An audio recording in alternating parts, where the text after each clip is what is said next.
BCom part second के final accounts को हम देख रहे थे, उसका आज हम इंक्लूडिंग मैनेजरियल रेम्यूनरेशन पार्ट 9 की ओर बढ़ रहे बच्चों। आज हम इसमें आपका इस लेक्चर में स्वागत है।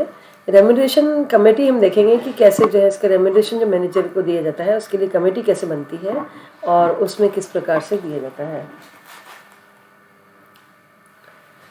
Comparative analysis of class 49 of the listing agreement and schedule 8th of the companies act, ये हम आज देखने जा रहे हैं। इसमें कंपैरेटिव एनालिसिस कैसे किया जाएगा ऑफ क्लास। एक्चुअली क्या होता है, इसके लिए जो रेम्यूनरेशन कमेटी बनती है उसमें एक तो क्लॉज 49 लग सकता है, जो कि लिस्टिंग एग्रीमेंट अगर उनका बन रहा है तो उसका क्लॉज 49 होता है, उसमें इसको बताया गया है, और या फिर शेड्यूल 8 में बताया गया है कंपनीज एक्ट में।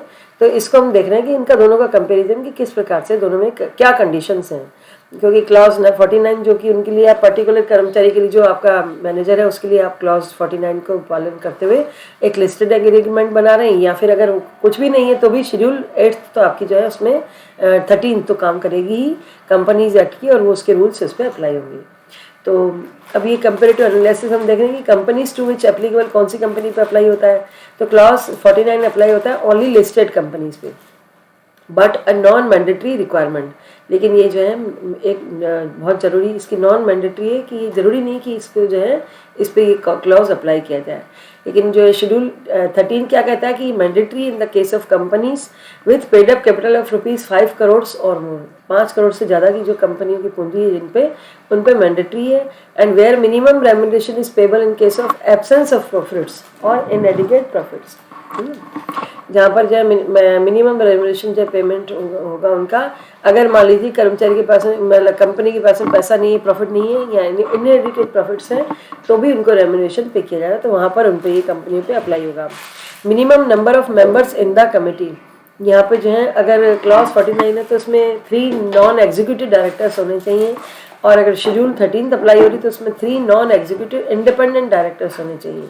चेयरमैन ऑफ द कमिटी है ना, कमेटी का जो चेयरमैन है वो an independent director to be the chairman है ना। एक चेयरमैन कौन होगा, जो कि एक इंडिपेंडेंट डायरेक्टर है, और शेड्यूल 13 में इसके बारे में कुछ नहीं कहा गया भाई चेयरमैन कौन बनेगा।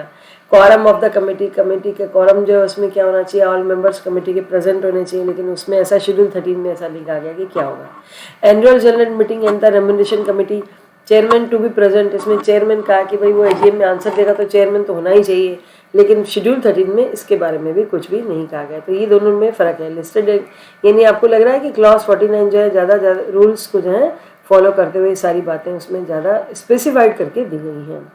एप्लीकेबिलिटी ऑफ शेड्यूल 13, शेड्यूल 13 कब अप्लाई होती है, उसकी कौन कौन सी कंडीशंस है, ये हम इसमें देखने जा रहे हैं। ये सब आपको थ्योरी में भी काम आएगा और प्रैक्टिकल में भी कहीं कहीं आपको काम आएगा कि किस प्रकार से इसकी कैलकुलेशंस होती है, आगे हम वो भी देख रहे हैं। Where remuneration is fixed by a profit making company but in later years if it incurred losses, यानी एक बार क्या होता है कि कंपनी में लाभ हो रहे हैं और लाभ होते हुए आपने क्या किया, उसका रेम्यूनरेशन डिसाइड कर लिया, लेकिन बाद में कंपनी में लॉस हो जाए तो क्या करें। तो ये शेड्यूल 13 इसमें फिर इंटरफेयर करता है कि अगर प्रोविजंस ऑफ फर्स्ट सेक्शन और part second of the schedule second is 13 is applicable in case of profit making company. Profit making company तो उस पर अप्लाई होंगे, लेकिन अंडर द सर्कमस्टांसिस अगर मान लीजिए जहाँ पर आप जो है company can pay managerial remuneration up to 5% of net profit, वहाँ पर अप्लाई होंगे, और या फिर जो है टू 1 सच पर्सन और 10% of net profit if there is more than 1%, but if the company incurred losses or earns inadequate profits in subsequent years, लेकिन अगर कंपनी को जो है लॉसेज होते हैं या फिर जो है कंपनी को ज़्यादा प्रॉफिट नहीं मिलता है तो फिर जो है company section second of part second will automatically भी अप्लाइड हो जाएगा। तो इसमें इसकी कंडीशंस क्या है बच्चों की, refix the remuneration where the applicable ceiling limits specified in second of part second, उसकी जो है वापस जो प्रॉफिट्स नहीं है, लॉसेज हो रहे हैं, तो उनकी रेम्यूनरेशन की लिमिट को वापस से डिसाइड किया जा सकता है, रीफिक्स किया जाएगा उसको, और उससे जो है सेंट्रल गवर्नमेंट से इसका अप्रूवल भी लिया जाएगा। अगर मान लीजिए कि आपकी effective capital is reduced after fixing the remuneration, आपने प्रॉफिट्स कम हो गए लेकिन उसकी जगह मान लो प्रॉफिट तो आपके आ रहे हैं फिर भी, लेकिन आपकी पूंजी कम हो रही है ना, इफेक्टिव कैपिटल कम हो रही है, तो फिर क्या होगा, तो भी रेम्यूनरेशन उसका स्केल डाउन कर सकते हैं, आप उसको कम कर सकते हैं, और उसके लिए आपको जो है सेंट्रल गवर्नमेंट से इसकी परमिशन जो है अप्रूवल लेना होगा। अच्छा, अगर मान लीजिए very managerial remuneration from 2 companies are taken, अगर आपने मैनेजरियल रेमुनरेशन जो वो 2 कंपनियों का लिया है, कोई आदमी 2 जगह से ले रहा है, तो फिर कैसे होगा? Where a person is appointed as a managerial person more than 1 companies, no approval from central government is required, है ना, उसकी जरूरत नहीं है। The total remuneration must not exceed the higher of maximum managerial remuneration as per schedule 13। Schedule 13 में जो limit दी गई है, आप कहीं से भी कितना भी ले, लेकिन मैक्सिमम उससे ज़्यादा आप जो है रेमुनरेशन एक आदमी नहीं ले सकता है। Managerial remuneration to non whole time directors, company में आपको मैंने बताया था 2 तरह के डायरेक्टर्स होते हैं, होल टाइम भी होते हैं और नॉन होल टाइम, पूर्णकालिक और अंशकालिक डायरेक्टर्स होते हैं। तो ये आपको बताया था कि अगर नॉन होल टाइम डायरेक्टर्स है तो उनका मैक्सिमम पेमेंट कितना होता है बच्चों? 11% ऑफ नेट प्रॉफिट्स ले सकते हैं, और 5% उसमें से आप होल टाइम डायरेक्टर को दे दो, और 5% सेकंड मैनेजिंग डायरेक्टर को दे दो, और 1% जो बचा वो बाकी सब जो है उन सबको नॉन होल टाइम डायरेक्टर्स को दिया जाएगा। Appointment and contravention of schedule 13। Schedule 13 का कंट्रावेंशन क्या होता है? उसका उल्लंघन करना, है ना। अगर शेड्यूल 13 का उल्लंघन किसी ने किया है और फिर अपॉइंट कर दिया है तो फिर क्या शर्तें अप्लाई होंगी? Where the company law board contravenes the appointment it has the following effects. Appointee must refund, आपने उसको गलत तरीके से बना दिया डायरेक्टर, तो आप उससे पैसा वापस लीजिए।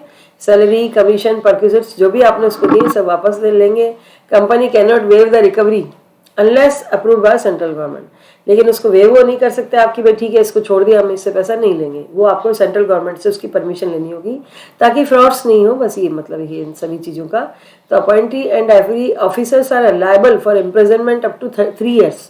अगर मान लीजिए इन रूल्स को तोड़ते हैं तो उनको 3 साल की जो है कैद सजा मिलेगी, और या फिर जो है 500 रुपये for every day of default, जितने दिन उन्होंने डिफॉल्ट किया उसका 500 रुपये पर जो है पर डे का पैसा उनसे लिया जाएगा। The offence is not compoundable under section 621 से, जो ऑफेंस है इसको कंपाउंडेबल नहीं कि ये आगे नहीं ले जाया जाएगा, वहीं उसका निपटारा करके इसको क्लियर किया जाएगा। Method of computation of net profit, net profit में क्या क्या शामिल किया जाए? सेक्शन 39, 349 और 350 इसमें जो है इंटरवेन करते हैं, और इसमें क्या क्या होगा? तो credit shall be given for subsidies, है ना, गवर्नमेंट कोई सब्सिडीज दे रही है तो ये जो है इनका ध्यान रखा जाएगा, इसको लिया जाएगा। Credit shall not be given for profits, है ना, इनको कोई क्रेडिट नहीं दिया जाएगा। By way of premium on shares of debentures, profit on sale by the ratio of forfeited shares, profit of capital nature, capital profits, इनको जो है credit shall not be given. और following expenses shall be deducted, इनको खर्चों को minus किया जाएगा। वो कौन से होंगे? यूजुअल चार्जेस हो सकता है, रेवेन्यू एक्सपेंडिचर है, डायरेक्टर का रेम्यूनरेशन है, बोनस और कमीशन टू स्टाफ है, या एनी भी कोई भी टैक्स की राशि जो कि सेंट्रल गवर्नमेंट को पे करनी है तो वो होगी। Any tax imposed for special reasons और circumstances and notified by the central government. Interest on debentures हो सकता है, इंटरेस्ट ऑन सिक्योर्ड लोन हो सकते हैं, इंटरेस्ट ऑन अनसिक्योर्ड लोन हो सकते हैं। डेप्रिसिएशन अलाउएबल वे भी 350 रुपीज़, 350, है ना। Contribution to any charitable fund, deficit और loss of any previous year, compensation damage to be paid by virtue of any legal liability including a liability arising from a breach of contract, any sum paid by way of insurance, bad debts, ये सब जो है इनको सबको जो हमने आपको बताया कि ये एक्सपेंसेस डिडक्ट किए जाएंगे। आपको लग रहा है बच्चों ये सब ज़्यादातर रेवेन्यू नेचर के हैं, उन सबको इसमें से माइनस किया जाएगा। और कौन से आइटम्स नहीं डिडक्ट किए जाएंगे वो कौन से होंगे? इनकम टैक्स और सुपर टैक्स पेबल, अगर उसने जो है टैक्स पे किया है तो उसकी राशि को नहीं लिया जाएगा। एनी वॉलंटरी कंपेंसेशन, अगर कर्मचारी को किसी प्रकार का जो है स्वैच्छिक कंपेंसेशन की राशि मिली तो वो भी नहीं होगी। लॉस ऑफ कैपिटल नेचर, कोई भी कैपिटल नेचर का लॉस है ना, क्या होता है कि सेल करने पर ये लॉस कहाँ से आता है? Sale minus WTV। आपने किसी भी वस्तु को किसी भी संपत्ति को आपने सेल कर रहे हैं, मशीन है या लैंड है, बिल्डिंग है, तो उसकी जो है सेल प्राइस होगी, उसमें से उसकी WTV माइनस करते हैं, तो दैट इज, अगर आपकी सेल प्राइस कम है तो वो लॉस कहलाता है। तो लॉस ऑफ कैपिटल नेचर उनको भी शामिल नहीं, डिडक्ट नहीं किया जाएगा। धन्यवाद।